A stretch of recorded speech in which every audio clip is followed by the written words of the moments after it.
कि आज हम तुम्हें एक वैश्या का चरित्र सुनाते हैं। यद्यपि विषयी पुरुषों की बातें सुनना वैष्णव जनों के लिए निषेध है। श्रवणेंद्री सुनेगी तो प्रियालाल या उनके अनुरागी जनों की बात, लेकिन यहाँ प्रियादास जी कह रहे वैश्या को प्रसंग सुनो। मैं तुम्हें एक वैश्या का प्रसंग सुनाता हूं। क्यों? बोले वो प्रसंग अति रस रंग भर्यो, भगवत रस से भरा हुआ है, इसलिए सुना रहे हैं। श्री अवधूत शिरोमणि दत्तात्रेय जी जनकपुर में भ्रमण कर रहे हैं, मिथिला में। तो एक वैश्या को गुरु बनाया जिसका नाम पिंगला। वो अपने शरीर को श्रृंगारित करके बाट जोह रही, कोई धनी मानी पुरुष आएगा और उसे धन देगा। बहुत समय हो गया, वो खड़े खड़े यही देख रही, ये पुरुष आया, शायद ये मेरे को धन दे मेरे शरीर का। ऐसे बार बार भाव करती है, मेरे शरीर को देखकर, मेरे शरीर के प्रति आसक्त होकर शायद ये पुरुष मुझे धन दे। रात्रि के 12 बज गए और त्रिकालज्ञ भगवान दत्तात्रेय जी वहां विचरण कर रहे थे। उसकी बाहर की और आंतरिक दोनों स्थितियों को एकाग्रता पूर्वक देख रहे थे। उसके हृदय में वैराग्य हुआ। मुझे तो लगता है इन महापुरुष के देखने से ही वैराग्य हो गया। उस विषयी वैश्या के हृदय में आज जलन पैदा हो गई। धिक्कार है मेरे जीवन को। हृदय में विराजमान मेरे प्रीतम आत्मा स्वरूप से हैं, मैं उनका चिंतन छोड़कर, मैं उनके स्पर्श सुख को छोड़ करके लौकिक पुरुषों के स्पर्श की कामना करती हूँ, केवल धन के लिए। धन से भोग सामग्री, और वो भोग सामग्री से केवल शरीर का पोषण। धिक्कार है मेरे जीवन को।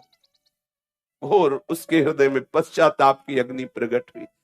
जिसके हृदय में पश्चाताप प्रकट होता है बहुत शीघ्र निष्पाप हृदय हो जाता है। जो अंदर ही अंदर जलता है अपने किए हुए दुष्कृत आचरण के प्रति, उसका दुष्कृत आचरण जड़ मूल से नष्ट हो जाता है, प्रवृत्ति ही नष्ट हो जाती है। देखो वैश्या है, पश्चाताप हुआ, वैश्या प्रवृत्ति का ही नाश हो गया। दृढ़ निश्चय कर लिया, आज के बाद मैं किसी पुरुष की तरफ नहीं देखूंगी। मेरे हृदय बिहारी भगवान जो विराजमान है, अब मैं उन्हीं से प्यार करूंगी, उन्हीं से बात करूंगी, उन्हीं से रमण करूंगी। अब मैं एक बार भी किसी पुरुष की तरफ नहीं देखूं। वही गुरु बना लिया भगवान दत्तात्रेय जी ने। 24 गुरुओं में उस पिंगला वैश्या को गुरु बनाया। प्रेम समुद्र रत्नों से भरी हुई श्रीमद चतुरासी जी में श्री हितजू महाराज ने भी उसका स्मरण किया।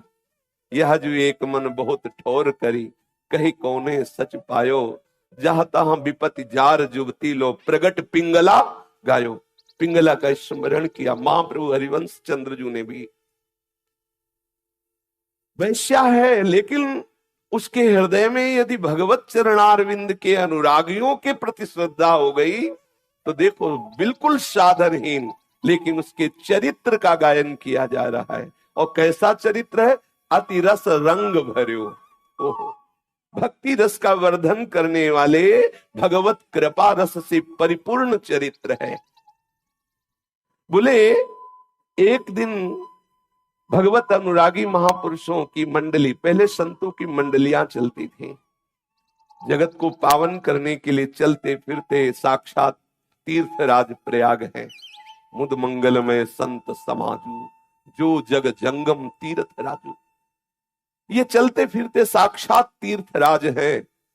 दरस परस अघनास, दर्शन से, संभाषण से, स्पर्श से, भिक्षा लेके, शिक्षा दे के, विषयी जीवों की विषय मलिनता का नाश करके भगवत अनुराग का अंकुर उदय करना, इन महापुरुषों के भ्रमण का लक्ष्य होता। ये संत मंडली भगवत अनुराग में डूबी हुई वहां से निकली। संध्या का समय हो रहा था।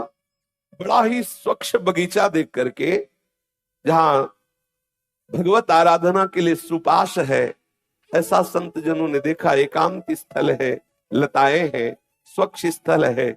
आज की रात्रि यहीं व्यतीत की जाए, ठाकुर जी विराजमान किए जाए और आज यहीं आरती पूजा और भगवत आराधना हो। आज ठाकुर इस बगीचे में शयन करेंगे। बगीचा है वैश्या का, न जाने कौन से गुण पर दया निधि रिझ जाते हैं। तो कैसा सौभाग्य मिला।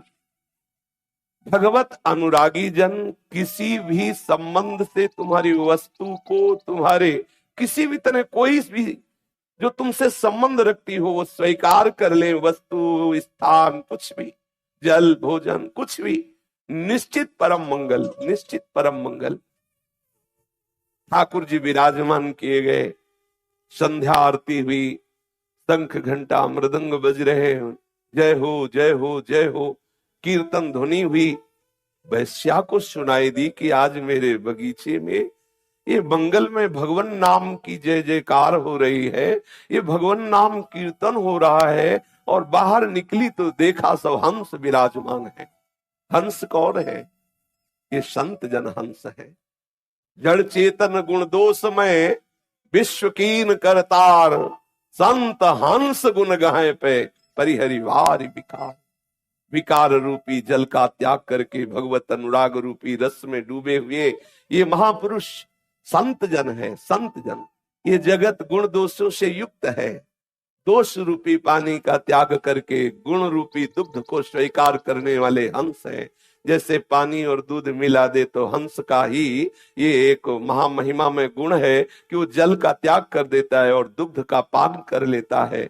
ऐसे संत रूपी हंस सब जगह भगवत भाव से अपने आराध्य देव का चिंतन करते हुए निर्विकार स्थिति को प्राप्त होते। किसी के दोष दर्शन से युक्त होकर चित्त में किसी प्रकार का भगवत विस्मरण जनित विक्षेप वो सहन नहीं करते, इसीलिए वो हंस उनको कहा गया। वैश्या ने देखा कि एक से एक भगवत प्रेमी महात्मा विराजमान है, जो भगवान नाम कीर्तन भगवत लीला गायन में मगन रहते।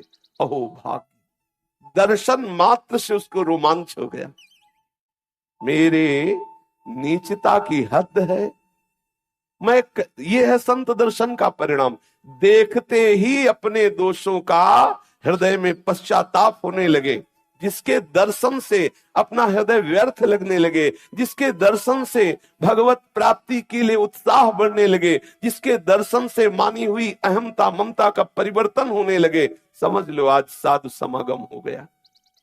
संत की पहचान, जिसके दर्शन से भगवत स्मृति जागृत हो जाए, जिसके दर्शन से भोगों से वैराग्य होने लगे, जिसके दर्शन से हमारे हृदय में पश्चाताप की अग्नि जल जाए, जिसके दर्शन से मुमुक्षुता जागृत हो जाए, भगवत मिलन के लिए तड़पन होने लगे, हाय हाय मच जाए मेरा जीवन व्यर्थ गया, अब तो मैं सर्वस्व त्याग करके निरंतर हरि भजन करूं, ऐसी कृपा हो जाए। ये है संत दर्शन का फल, संस्कृति करांता। उसके हृदय में एक तरफ बड़ा